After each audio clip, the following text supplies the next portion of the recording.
This is what you need to know in plain language about how to sell your home and buy another at the same time.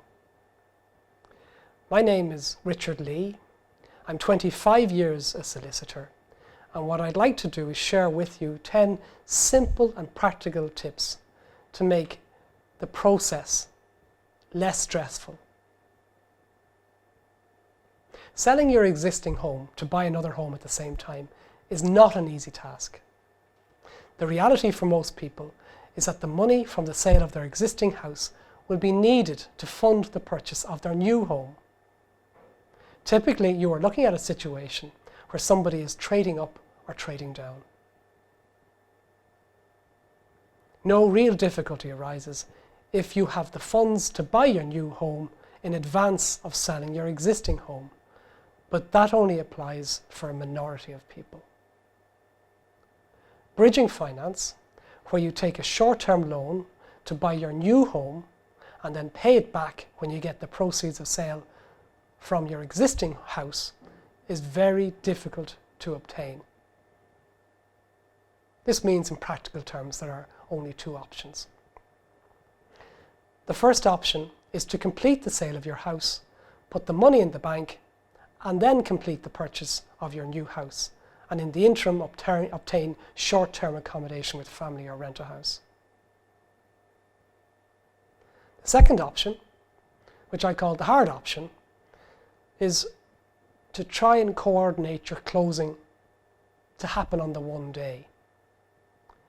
So for the conveyancing process, there are effectively two steps. The first step is you sign a contract. You get into a binding legal document committing you to the purchase or sale of a property. And that contract stipulates a closing date that's normally 2 to 5 weeks later. And on that closing date, what happens is the keys are exchanged for the money. What happens with the second option, or the hard option, is that the closings happen on the same day. So you're literally closing the sale of your house in the morning, and then in the afternoon, you're completing the purchase of your new home. And as you can imagine, it tends to be a very busy day because it entails clearing the contents of your existing home into a removal van so that you can give vacant possession to your buyer in exchange for the purchase price, and then you're going to use that money that you get from your buyer to buy your new house in the afternoon. And then when you pay over the price for your new house in the afternoon, you get the keys and you're going to let your furniture into your new home. Most people take this second option because they've no choice. The second option can become unstuck for many reasons. The two most frequent being that the person buying your house hasn't yet received their mortgage monies or hasn't got the proceeds of sale of their own house. Or it can happen that the vendor of the house you're going to buy isn't in a position to complete because the house they are going to move into isn't available. It's outside of your control. That means you can have a loaded removal van with nowhere to go for reasons that you have no say in. For most people, that is high stress. Good planning reduces the likelihood of difficulties. And what I would like to do now is share 10 simple practical tips that I hope will help you to avoid difficulties and minimize the stress for you. My first tip is that you would put your house on the market early. By putting your house on the market with a good estate agent and auctioneer early, you'll be able to get information such as what price your house might achieve and how long it might take to sell it.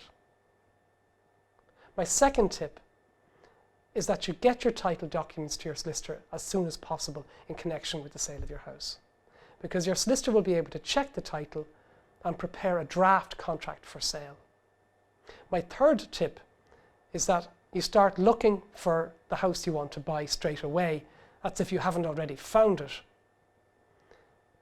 it helps to talk to estate agents in the area that you're hoping to buy, because they will often have good information about the area for you. My fourth tip is that you would sell before you buy. Standard legal advice is to have a binding legal contract in place for the sale of your existing home before you sign for the purchase of your new house, particularly if you are funding the purchase of your new house from the money that you're going to get from the sale of your existing house. You should try to have the signing of both contracts at the same time. My fifth tip is that you choose your closing date carefully. The closing date, as I said, is the day on which you exchange the keys for the money, and it's normally 2 to 5 weeks after you sign the contract. I would suggest a closing date of 4 to 5 weeks after the signing of contracts to allow for bumps in the road or surprises. My sixth tip is that if you are getting a mortgage to buy your new house, then you should draw down that mortgage as early as possible to avoid potential delays. My seventh tip is that you choose a Wednesday or a Thursday for a closing date. Coordinate the closing of the two transactions to happen on a Wednesday or Thursday. If it's a Friday and a delay of a day occurs, you are left waiting for the next working day, which is a Monday, and hence you're left in limbo for the weekend. My eighth tip is that you book your removal van early and arrange to start loading the removal van at 8:30 a.m. or earlier on the day of closing, so that the house will be clear and vacant by 11:30 a.m. to enable the sale to close as early as possible. My ninth tip is that you pre-sign the legal documents. Arrange with your solicitor to pre-sign the closing documents a week before the closing, if possible.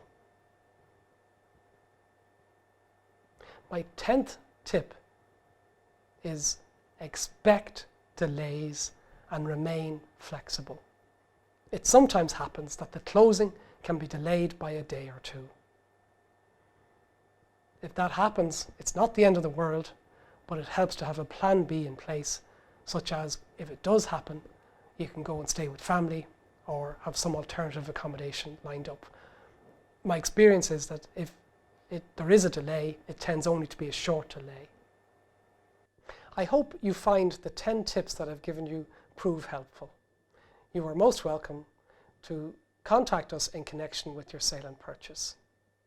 Our telephone number is 01 296 0931, or indeed you can contact us by email at richard@leeandsherlock.ie.